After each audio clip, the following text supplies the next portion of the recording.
This channel's content is strictly for educational and informational purpose and does not endorse or promote any form of violence, harm, illegal activities, self-injuries and communal disharmony. Dilip ঘোষের road শোতে বাধা, পুলিশের বিরুদ্ধে বাধা দেওয়ার অভিযোগ।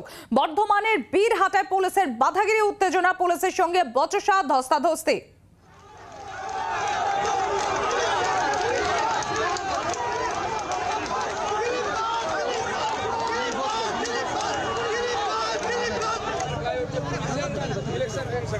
আর নাহলে রোজ এই ধরনের করতে আমি বাধ্য হব।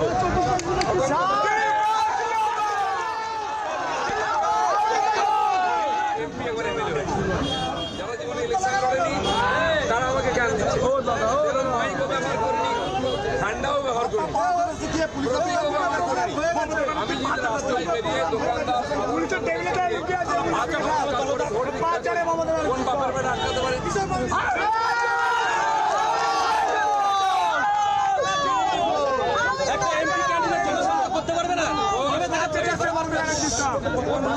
আমরা এখানে রোড শোর জন্য পারমিশন চেয়েছিলাম, নিয়ম মতো 2-3 দিন আগে আমরা দিই, কিন্তু অজ্ঞাত কারণে ক্যান্সেল হয়ে যায়।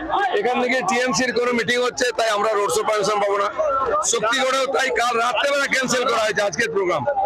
তার প্রতিবাদ হিসাবে আমরা এখানে খানিকটা পদযাত্রা করলাম, যাতে কোনো প্রতীক নাই, মাইক নাই, তার কোনো পারমিশন লাগে না। আমি বাজারে ঘুরে লোকের সঙ্গে জনসম্পর্ক করতে পারি, সব জায়গায় করছি, তাতেও পুলিশের আপত্তি। তার প্রতিবাদ করেছি, যদি এরকম হয় তাহলে আমরা বিনা পারমিশনে সব জায়গায় প্রোগ্রাম করব।